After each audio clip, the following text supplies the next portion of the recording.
Onivia, League of Legends highlights, powered by ArcaneBet.com. Bet live on esports. Here we go. Victor looks like might be not the champion of choice. Syndra swapped over. All right, Syndra versus Cassiopeia in the mid lane as our champions are swapped around and our rosters are locked for this game. I believe he saw that though, and now he's coming in behind. Cool. Body slam, doesn't even need to flash. The barrel, the red buff. He steps forward and he is dead. First blood, Xiaohu. Surprise, surprise. MLXG rocks into a lane at level 3 in my jungle. I need to farm this side anyway, and I need to be here for my partner in crime if he gets dove. And now we can see that potential dive. Amy's moving in. He's going for the damage onto Let Me, but it's also a dive. Bottom blade storm onto Uzi, plus the ignite. Let Me is dead, but he actually dies to the turret. Well, there is a trade down here. No one dies. It's just summoner spell. So as we said, we do still see an advantage for Xiaohu and Uzi, both mid and bottom, whereas LGD, they've got Jinu looking good as MLXG. Ooh, that's a lot of damage, and he's dead. And now they pretty even footing in their jungle. Now, I understand what you're saying, but they're also been trying to snowball this farther, and they're getting PYL in on it. The comparable distribution of power. That's a late subjugate to reduce his resistances even further. A straight up dive. He's tagged by the stun and the knock up. A quick chomp snowballs it, as you've said. And this time around, it's really the LGD trying to invade the blue buff of RNG. And that's the thing, they have the back advantage. Amy's actually so low! Solo kill. It doesn't seem like these two things... Let Me's about to face check. Zidwani and Trundle immediately stunned up. Rupture buys some time. He's got flash, but so too do the others.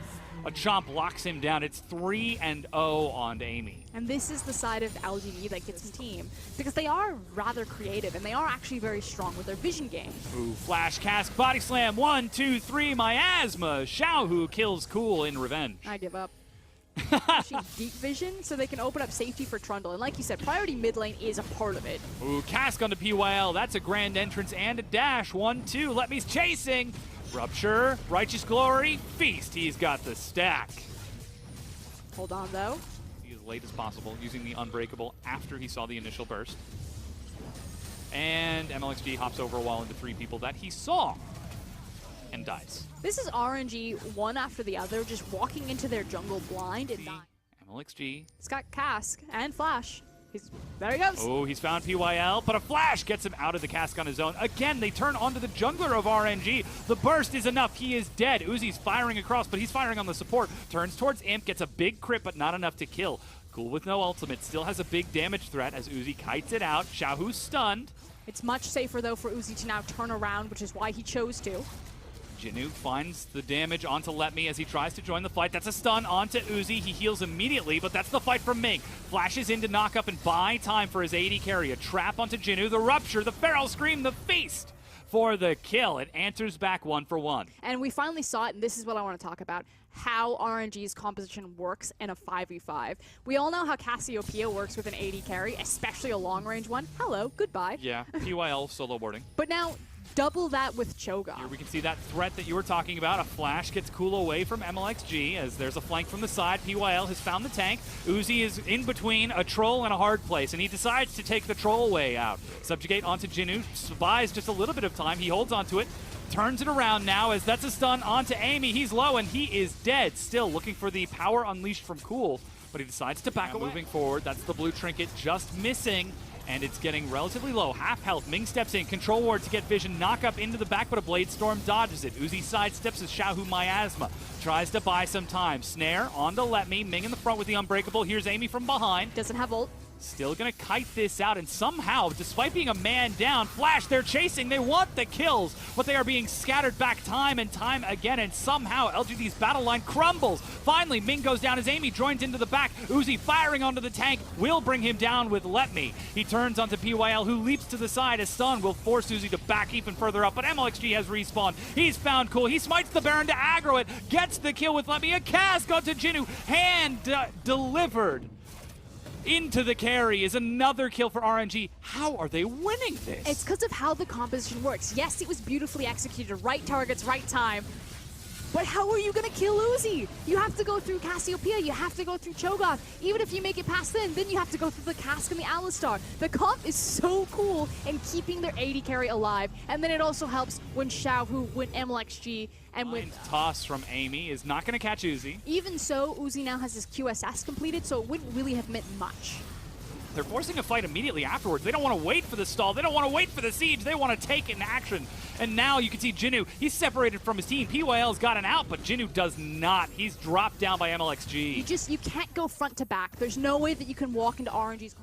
Control ward to deny the vision. They start stepping forward. Uzi is very uncomfortably far forward. Let me. Now he's resetting the tank line with Ming. A big knock-up, and Let Me still alive somehow. PYL immediately destroyed, diving into the back line. Uzi is just firing across onto the tanks as Xiaohu shreds through Amy's health bar. And though Cool and Imp are doing damage, it is not enough. Smite plus a quick Blade Caller is going to get the kill for Imp, and that's Uzi getting a shot onto Cool. And now this is full retreat. Another headshot, another auto attack. Locks down even more kills. Uzi, come on, man. You didn't need to do that. 4 members dead. RNG breaking the inhibitor. 5 versus 1 with 30 seconds on the death timers. Frosco, you might just be right. I might just be crazy. RNG might just be taking this series right here, right now. The death timers are too long. It's just poor little Jinnu, the troll, left to stand between him and every member of RNG. LGD ran face first into the meat grinder, and they got shredded. Yes, and as such, they now find themselves with a 2-0 win over the likes of LGD, definitely proving that they are the superior team, not just once, but twice with their win earlier in the summer split.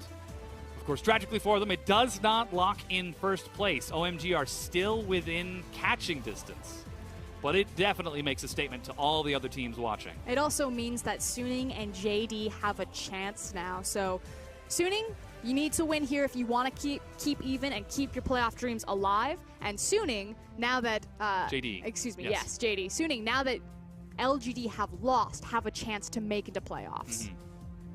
Of course, a single win from LGD, a single series win would have eliminated Suning Gaming, but that was not the case. They find themselves at the end of a 2-0, and that means Suning Gaming, cheering on RNG, get one more chance to celebrate. They have 2 days, today and tomorrow, to prepare for their match on Sunday against JD to try to claim that spot. But a very well-deserved bow for RNG. They played 2 different styles of compositions,